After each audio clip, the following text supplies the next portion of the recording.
സേതുവിന്റെ പല്ലവിയുടെ ഇന്നത്തെ നല്ലൊരു കഥ കേട്ടാലോ? അങ്ങനെ ഇന്നത്തെ കഥയില് രാജലക്ഷ്മി ഇന്ദന്റെ മുറിയിൽ പോയി കപ്പൊക്കെ എടുത്തോണ്ട് വരുവാണ്.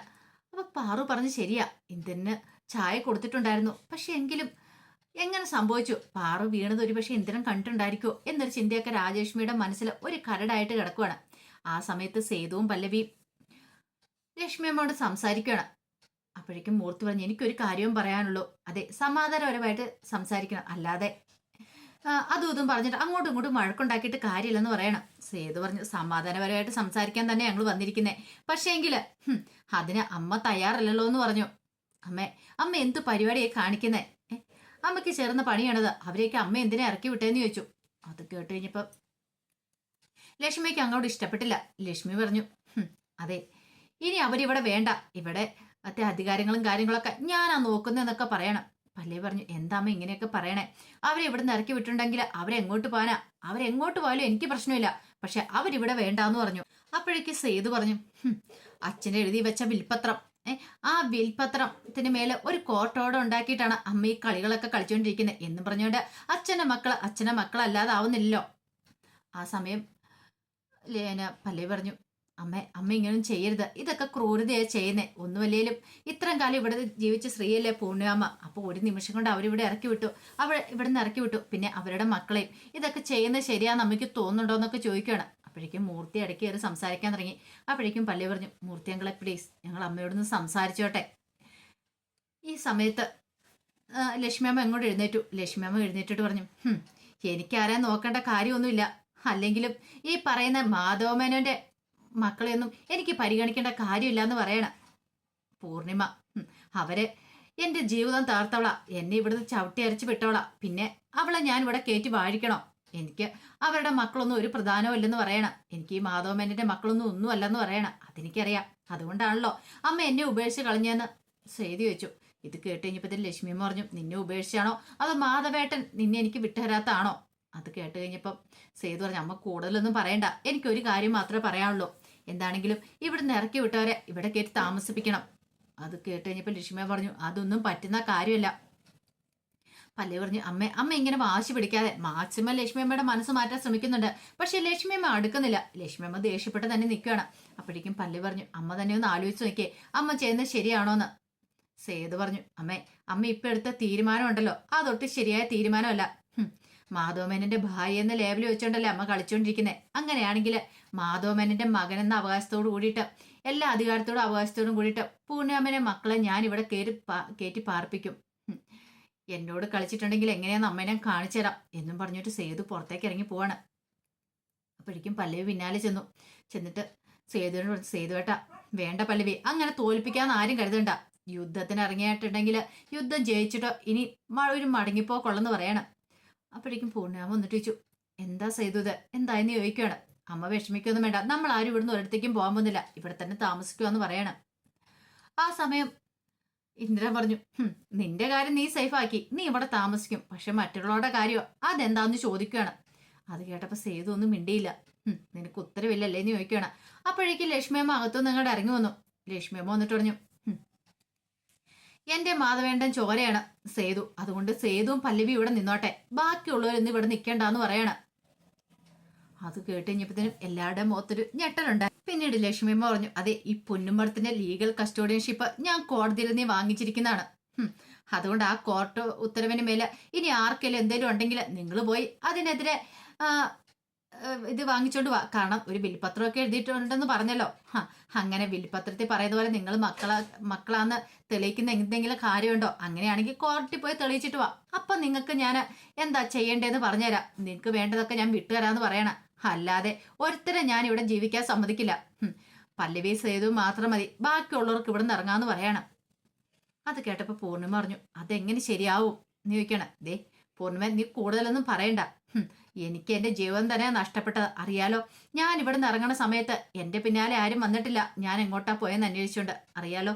അങ്ങനെ ഞാൻ കുറെ അലഞ്ഞു. ഒടുവിലാണ് എനിക്കൊരു ജീവിതം കിട്ടിയത്. ആ ജീവിതം പോലും എന്റെ തല്ലിക്കെടുത്തി. എന്നിട്ട് ഇപ്പൊ ഈ അവസ്ഥയെ ഞാൻ എത്തി നിൽക്കുക. പിന്നെ നിങ്ങൾക്കൊക്കെ ഇവിടെ കഴിയണമെങ്കിലേ ഭാര്യയാന്നും ഇനിയിപ്പോ അല്ലെങ്കിൽ മക്കളാന്നും പറഞ്ഞ് കഴിയണമെങ്കിൽ അത് ആദ്യം കോടതിയിൽ പോയി തെളിയിച്ചിട്ട് വരാൻ പറഞ്ഞു. അത് കേട്ടപ്പോൾ അച്ചു പറഞ്ഞു, അതെ മാധവമേനന്റെ മക്കളാന്ന് എനിക്ക് ഞങ്ങൾക്ക് ഒരിടത്തും തെളിയിക്കേണ്ട കാര്യമൊന്നുമില്ല, മക്കളാന്ന് ഞങ്ങൾക്ക് അറിയാന്ന് പറയണം. പിന്നെ അത് നിങ്ങൾ മാത്രം പറഞ്ഞിട്ട് കാര്യമില്ല, അതിന് തെളിവ് വേണമെന്ന് പറഞ്ഞു. തെളിവിനായിട്ട് ഇനിയിപ്പോ വല്ല DNA ടെസ്റ്റ് നടത്താനായിട്ട് മാധവമേനന്റെ ഒരു ചാരമെങ്കിലും ഉണ്ടോ, അതുപോലും ഇല്ലോ എന്നൊക്കെ പറഞ്ഞ് കളിയാക്കുവാണ്. അത് കേട്ട് കഴിഞ്ഞപ്പോ പൂർണ്ണിമയ്ക്ക് എല്ലാവർക്കും ഭയങ്കര വിഷമായി പോയി. അപ്പോഴേക്കും പല്ലവി പറഞ്ഞു, എന്താ അമ്മ ഇങ്ങനെയൊക്കെ പറഞ്ഞത്, ഇങ്ങനെയൊന്നും പറയാൻ പാടില്ലെന്ന് പറയണ. പല്ലവി, നീ എന്റെ മരുമോളാന്ന് പറയണ. അമ്മേ, ഞാൻ അങ്ങനെ വേറിട്ട് കണ്ടിട്ടൊന്നുമില്ല, അവരുടെ മരുമോള് ഇവരുടെ മരുമോളെന്ന് അമ്മ അങ്ങനെയൊന്നും പറയരുതെന്ന് പറയണം. അപ്പോഴേക്കും ലക്ഷ്മിയമ്മ പറഞ്ഞു, ഇനി നിനക്ക് അങ്ങനെ കാണേണ്ട വരും, വേറിട്ട് കാണേണ്ട വരും എന്നൊക്കെ പറയണം. അതുകൊണ്ടൊരു കാര്യം ഞാൻ പറഞ്ഞേക്കാം, ബാക്കിയുള്ളവർ എത്രയും പെട്ടെന്ന് തന്നെ ഇവിടുന്ന് പോയിക്കോണം എന്ന് പറഞ്ഞ് തിരിഞ്ഞു നടക്കാൻ തുടങ്ങിയപ്പോഴത്തേനും സേതു പറഞ്ഞു, അവിടെ ഒന്ന് നിന്നേന്ന് പറയണം. ഇത് കേട്ട് കഴിഞ്ഞപ്പോ തന്നെ ലക്ഷ്മിയമ്മ തിരിഞ്ഞു വന്നു. പിന്നീട് സേതു ലക്ഷ്മിയമ്മയുടെ അടുത്തേക്ക് വന്നു. എന്നിട്ട് പറഞ്ഞു, അതെ ഇത്രയും കാലം നിങ്ങളെ രണ്ടുപേരെ ഞാൻ വേർതിരിച്ച് കണ്ടിട്ടില്ല, രണ്ടുപേരും എന്റെ അമ്മമാരായിരുന്നു. പക്ഷെ ഇന്ന് മുതല്, ഈ നിമിഷം മുതല് എന്റെ അമ്മ ഉണ്ടല്ലോ നിങ്ങളല്ല, ആ നിൽക്കുന്ന പൂർണ്ണിമയാണ്. ഈ പൊന്നുമ്പടത്തിന്റെ അധികാരി എന്ന് പറഞ്ഞാൽ പൂർണ്ണിമയാണ്. അത് എന്നും എക്കാലത്തും ഇനി എന്റെ മനസ്സിൽ അങ്ങനെ തന്നെ ആയിരിക്കും, അതിനൊരു മാറ്റം ഉണ്ടാകാൻ പോകുന്നില്ല എന്ന് പറയണം. ഇപ്പൊ നിങ്ങൾ ഈ ഇറക്കി വിടുന്ന പൂർണ്ണിമയുണ്ടല്ലോ, അതേ അധികാരത്തോട് കൂടിയിട്ട് ഞാൻ ഇവിടെ കൊടുന്ന് വാഴിക്കും. ഈ സേതുമാധവൻ ആരാ നിങ്ങൾ അറിയാൻ പോകുന്നുള്ളൂ. അപ്പോഴേക്കും ലക്ഷ്മിയമ്മ ആദ്യം ഒന്ന് ഞെട്ടി, പിന്നീട് പറഞ്ഞു, എന്നോട് കളിച്ചിട്ടുണ്ടെങ്കിൽ നീ തോറ്റു പോകും സേതു. തോൽക്കാനുള്ള കളിയൊന്നും ഈ സേതു കളിക്കത്തില്ല. നിങ്ങളെ ഞാൻ നന്നായിട്ട് സ്നേഹിച്ചു, പക്ഷെ നിങ്ങൾ പകരം തന്നോ, എന്റെ സ്നേഹം തിരിച്ചറിയുന്ന ഒരു ദിവസം വരും, നിങ്ങളാണ് തോറ്റു പോകാൻ പോകുന്നത്, ഈ സേതു തോൽക്കില്ല എന്ന് പറഞ്ഞു. അത് കേട്ടപ്പോൾ ലക്ഷ്മിയമ്മ വെട്ടിത്തിരിഞ്ഞ് അങ്ങോട്ട് പോയി. പിന്നാലെ മൂർത്തിയും കൂടെ അങ്ങോട്ട് പോവാണ്. പല്ലവി പിന്നീട് സേതുകൊണ്ട് വന്നിട്ട് പറഞ്ഞു, സേതുവേട്ടാ ഇങ്ങനെയാണോ പ്രതികരിക്കേണ്ടിയിരുന്നത്, ദേഷ്യപ്പെട്ടിടുന്ന കാര്യമില്ല എന്ന് പറയണ, ദേഷ്യപ്പെടേണ്ട കാര്യമല്ല എന്നൊക്കെ പറഞ്ഞു കഴിഞ്ഞപ്പത്തിന് സേതു പറഞ്ഞു, പിന്നെ ഞാൻ എന്ത് ചെയ്യണം, ഇതേ ഭൂമിയോളം ക്ഷമിച്ചു, ഇനി ഇത് കൂടുതൽ ക്ഷമിക്കാൻ പറ്റില്ല എന്ന് പറയണം. പിന്നീട് പൂർണ്ണിമയോട് പറഞ്ഞു, അമ്മേ ബാ, അമ്മ അകത്തേക്ക് വാ, നമുക്ക് അകത്തേക്ക് പോവാന്ന് പറയണം. പൂർണ്ണി പറഞ്ഞു, ഞാനില്ല സേതു, നിന്റെ അച്ഛൻ ലക്ഷ്മിക്കായിട്ടും നിനക്കായിട്ടും കരുതിയ സ്ഥലത്തേക്ക് ഞാൻ വരുന്നില്ല എന്ന് പറയണം. അമ്മ അങ്ങനെ പറയരുന്ന് പറയണ, ഞാൻ വരുന്നില്ല എന്ന് പറഞ്ഞു. അച്ഛനും ഋതുവിനും ഒക്കെ എന്ത് ചെയ്യണമെന്ന് അറിയില്ല. അപ്പോഴേക്കും കുറുപ്പമ്മാൻ സേതുവിനെ പല്ലവിയും കൂടെ വിളിക്കണം, ഇങ്ങോട്ടേക്ക് വരാനും പറഞ്ഞ് അവരെ മാറ്റി വിളിച്ചോണ്ട് അങ്ങോട്ട് പോയി. ആ സമയത്ത് ഇന്ദ്രൻ ചോദിച്ചു, അല്ല ഈ പറയുന്ന ലക്ഷ്മിയമ്മയ്ക്ക് എന്തുകൊണ്ടായിരിക്കും സേതുവിനോട് ഇത്ര ദേഷ്യം തോന്നാൻ കാരണം എന്ന് ചോദിക്കുകയാണ്. അത് കേട്ട് കഴിഞ്ഞപ്പത്തിനും അച്ചു പറഞ്ഞു, 2 പ്രാവശ്യം അവർ മരിക്കാൻ തുടങ്ങി കഴിഞ്ഞപ്പത്തിന് അവർക്ക് രക്തം കൊടുത്ത് അവരെ ജീവിതത്തിലേക്ക് തിരികെ കൊണ്ടുവന്നില്ലേ, അതിന്റെ അഹങ്കാരം അവർ കാണിക്കണമെന്ന് പറഞ്ഞു. അതേ സമയത്ത് സേതുവും പല്ലവിയും മാറ്റി നിർത്തിക്കൊണ്ട് പോയിട്ട് കുറുപ്പമ്മാവൻ പറഞ്ഞു, അതെ ഇവിടെ നമ്മൾ വഴക്കും പക്കാണൊന്നും ഉണ്ടാക്കിയിട്ട് കാര്യമില്ല, ആത്മനിയന്ത്രണം പാലിച്ചിട്ടേ കാര്യമുള്ളൂ. എങ്ങനെയാ കുറുപ്പമ്മാവ ഇനി മുന്നോട്ട് പോകുന്നത് അറിയാലോ, എത്രമാത്രം ഞാൻ സഹിച്ചു ക്ഷമിച്ച് മുന്നോട്ട് പോയി. വീണ്ടും അമ്മേൻ്റെ അടുത്തേക്ക് വന്നപ്പോൾ ഞാൻ എത്രമാത്രം സന്തോഷിച്ചെന്നറിയാവോ, പെറ്റമ്മയെ കിട്ടിയില്ലോ എന്നുള്ള സന്തോഷമായിരുന്നു. വീണ്ടും ഇങ്ങനെയൊക്കെ സംഭവിക്കുമെന്ന് ആരെങ്കിലും കണ്ടോ, ഇനി എനിക്ക് ഇതിൽ കൂടുതൽ സഹിക്കാൻ പറ്റില്ല, പൂർണ്ണിമയെ വിഷമിച്ചിട്ടുണ്ടെങ്കിൽ എനിക്ക് സഹിക്കാൻ പറ്റില്ലെന്ന് പറഞ്ഞു. പല്ലി പറഞ്ഞു, സേതുവേട്ടാ നമ്മളിങ്ങനെ ബലം പിടിച്ചിട്ടോ ഒന്നും കാര്യമൊന്നുമില്ല എന്ന് പറയണം. കുറുപ്പാമ്മ പറഞ്ഞു, ഞാൻ നോക്കിയിട്ട് ഒരു വഴി മാത്രമേ കാണുന്നുള്ളൂ, എന്തോ ഒരു കാര്യമായിട്ടൊരു പ്രശ്നം സംഭവിച്ചിട്ടുണ്ടെന്ന് പറയണം. അപ്പോഴേക്കും പല്ലവി പറഞ്ഞു, അതെ മയൂരി എന്നോട് പറഞ്ഞിട്ടുണ്ടായിരുന്നു, ആ പിറന്നാൾ കഴിഞ്ഞതിന് ശേഷം മയൂരിയുടെ അച്ഛനെങ്ങാണ്ട് ഇവിടെ കാണാൻ വന്നിട്ടുണ്ടായിരുന്നു, അതിനുശേഷം എന്തോ കാര്യമായിട്ട് സംഭവിച്ചിട്ടുണ്ട്, നമുക്കറിയത്തില്ലാത്ത എന്തോ രഹസ്യം, എന്തോ ഒരു കാര്യം ലക്ഷ്മിയമ്മയുടെ മനസ്സിൽ കടന്നുകൂടിയിട്ടുണ്ട്, അതാണ് സേതുവേട്ടനോട് ഇത്ര ദേഷ്യം തോന്നാൻ കാരണം. അപ്പൊ സേതു ആലോചിച്ചു, ശരിയാണ്, അതിനുശേഷമാണ് തന്നോട് ദേഷ്യം തോന്നി തുടങ്ങിയിരിക്കുന്നത്. അപ്പോഴേക്കും കുറുപ്പമ്മാവൻ പറഞ്ഞു, അങ്ങനെയാണെങ്കിൽ ഒരു വഴിയുണ്ട്, ആ രഹസ്യങ്ങൾ എന്താണെന്ന് തിരിച്ചറിയണം, അത് ലക്ഷ്മിയമ്മയുടെ മനസ്സിൽ നിന്ന് കിട്ടിയാൽ മാത്രമേ ഇനി നമുക്ക് മുന്നോട്ട് പോകാൻ സാധിക്കുള്ളൂ. ഒരു കാര്യം ചെയ്യാം, പല്ലവി ഇവിടെ നിൽക്കാൻ പറയാണ്. ഞാനിവിടെ നിൽക്കാനോ, സേതുവേട്ടനും പൊന്നുമടത്തിലെ പൂർണ്ണിമയ്ക്കും അച്ഛനും ഋതുവിനും ഒന്നും വിലയില്ലാത്തടത്ത് ഞാൻ നിൽക്കില്ല എന്ന് പറയണം. അങ്ങനെ പറയരുത് പല്ലവി, അവരെയൊക്കെ രക്ഷിക്കണമെങ്കിൽ പല്ലവി ഇവിടെ നിൽക്കണമെന്ന് പറയാ, എന്നെ കൊണ്ട് പറ്റില്ല, ഇനിയെങ്കിലും എനിക്ക് എൻ്റെ ഭർത്താവിനോടൊപ്പം നിൽക്കണമെന്ന് പറഞ്ഞു. പല്ലവി നീ ഒന്ന് ആലോചിച്ച് നോക്ക്, ഈ സമയത്ത് സേതുവിനും അതുപോലെ തന്നെ പൂർണ്ണിമയ്ക്കൊക്കെ താങ്ങും തള്ളുമായിട്ട് നിൽക്കേണ്ടവളാണ് നീ, അത് ചെയ്യണമെങ്കിൽ ഈ ലക്ഷ്മിയമ്മയുടെ മനസ്സിലുള്ള ആ രഹസ്യം കണ്ടെത്തണം, അതിന് വേണ്ടിയിട്ട് നീ ഇവിടെ നിൽക്കണം, അവരിപ്പൊ പ്രകോപിപ്പിക്കുകയല്ലേ ചെയ്യണ്ടേ, അനുനയത്തിൽ അവരുടെ മനസ്സിൽ നിന്ന് ആ രഹസ്യം അടിച്ചു മാറ്റുകയോ ചെയ്യേണ്ടതെന്ന് പറഞ്ഞു. അങ്ങനെ പല്ലവിയെ കാര്യങ്ങളൊക്കെ പറഞ്ഞ് മനസ്സിലാക്കുവാണ്. ഇതേ സമയത്ത് ഇന്ദ്രന്റെ മുറിയിൽ നിന്ന് ഒരു എണ്ണക്കുപ്പിയൊക്കെ കിട്ടിയിട്ടുണ്ടായിരുന്നു രാജേഷ്മിക്ക് സംശയമായി. അങ്ങനെ ആ എണ്ണക്കുപ്പിയും പിടിച്ചുകൊണ്ട് സ്റ്റെയർ കേസ് ഇറങ്ങി വരുന്ന സമയത്ത് അങ്ങനെ സ്റ്റെയർ കേഴ്സിലൊക്കെ നോക്കണം, വഴുക്കലുണ്ടായെന്ന് പറഞ്ഞിട്ടുണ്ടായിരുന്നു പാറു.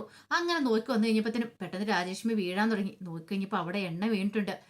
അപ്പോഴേക്കും രാജേഷ്മിക്ക് ടെൻഷനായി, മനഃപൂർവ്വം ഇന്ദ്രന് പാറുവിനെ വീഴിക്കാൻ വേണ്ടി ചെയ്തതാണോ? അവളുടെ വയറ്റിൽ വരുന്ന കുഞ്ഞിനെ ഇല്ലാതാക്കാൻ വേണ്ടിയിട്ട്. രാജലക്ഷ്മിക്ക് ഭയങ്കര ടെൻഷനായി. ഇങ്ങനെ ആലോചിച്ചുകൊണ്ട് ഇങ്ങനെ നിൽക്കുന്ന സമയത്ത് വിശ്വം അങ്ങോട്ട് വരുന്നത്. പെട്ടെന്ന് ആ എണ്ണക്കുപ്പി എണ്ണയും കൂടെ സാരിയുടെ പിന്നിൽ ഒളിപ്പിക്കുവാണ്. രാജലക്ഷ്മി, എന്താടാ നിനക്ക് ഉറക്കമൊന്നും ഇല്ലേന്ന് ചോദിക്കാം. ഞാൻ ഉറങ്ങാൻ പോകാമെന്ന് പറഞ്ഞുകൊണ്ട് വിശ്വം അങ്ങോട്ട് കയറി പോവുകയും ചെയ്തു. രാജലക്ഷ്മിക്ക് വല്ലാത്തൊരു ടെൻഷനായി. ആ സമയത്ത് കുറുപ്പാമ്മാൻ വന്നിട്ട് പൂർണ്ണിമയോടൊക്കെ പറഞ്ഞു, അതെ ഞങ്ങളൊരു തീരുമാനം എടുത്തിട്ടുണ്ട്. ഇനിയിപ്പോൾ ഇവിടെ നിൽക്കുന്നതുകൊണ്ട് അർത്ഥമില്ല. ഒരു കാര്യം ചെയ്യാം, ഒരു വേറെ വീടെടുത്ത് മാറുന്നതായിരിക്കും നല്ലത്. അപ്പോഴേക്കും ഇന്ദ്രൻ പറഞ്ഞു, പിന്നെ ഈ 13-ാം മണിക്കൂറിൽ ഇത് എവിടെ വീട് കിട്ടാനായിട്ടാ പാതിരാത്രിയിൽ. അപ്പോഴേക്കും സേതു പറഞ്ഞു, വീടൊക്കെ ഉണ്ടെന്ന് പറയാണ്.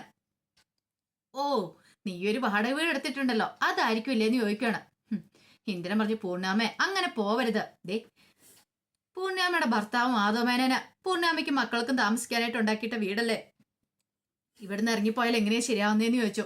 അപ്പോഴേക്കും കുറുപ്പമ്മാൻ പറഞ്ഞു, ദേ ഇന്ദിര, ഇപ്പൊ ഇവിടെ പ്രശ്നങ്ങളെല്ലാം ഉണ്ടാക്കണ്ടേ. സേതു, നീ ഒരു കാര്യം ചെയ്യാം, ഇവരെയും കൂട്ടിക്കൊണ്ട് അങ്ങോട്ടേക്ക് പോകാൻ നോക്കാൻ പറയാണ്. പ്രതാപൻ പറഞ്ഞു, ദേ പൂർണ്ണിമേച്ചി, അങ്ങോട്ടേക്ക് പോകേണ്ട കാര്യമൊന്നുമില്ല. ഇവിടുന്ന് അങ്ങനെ ഒഴിവായി കൊടുത്തിട്ടുണ്ടെങ്കിൽ എല്ലാ കാലത്തും ഒഴിവായി കൊടുക്കുന്നത് തന്നെ ആയിരിക്കും. അത് കേട്ടപ്പോൾ സേതു പറഞ്ഞു, ദേ പ്രതാപനങ്ങളെ കൂടുതലൊന്നും പറയണ്ട, പറഞ്ഞ കേട്ടല്ലോ എന്നൊക്കെ പറഞ്ഞുകൊണ്ട് സേതുവും ദേഷ്യപ്പെടുവാണ്. അപ്പൊ അതിന്റെ വിശേഷങ്ങളൊക്കെയാ കാണുന്നത്. പൂർണ്ണിമ എന്ത് ചെയ്യും, ഇനിയിപ്പോ സേതുവിന്റെ കൂടെ പോവുക, അവിടെ തന്നെ നിൽക്കുക എന്നുള്ള വിശേഷങ്ങളുമായിട്ട് വൈകുന്നേരത്തെ പ്രമോയി വരാട്ടോ. ഒരിക്കൽ കൂടി എല്ലാവർക്കും ശുഭദിനം നേർന്നുകൊണ്ട് നിർത്തുന്നു.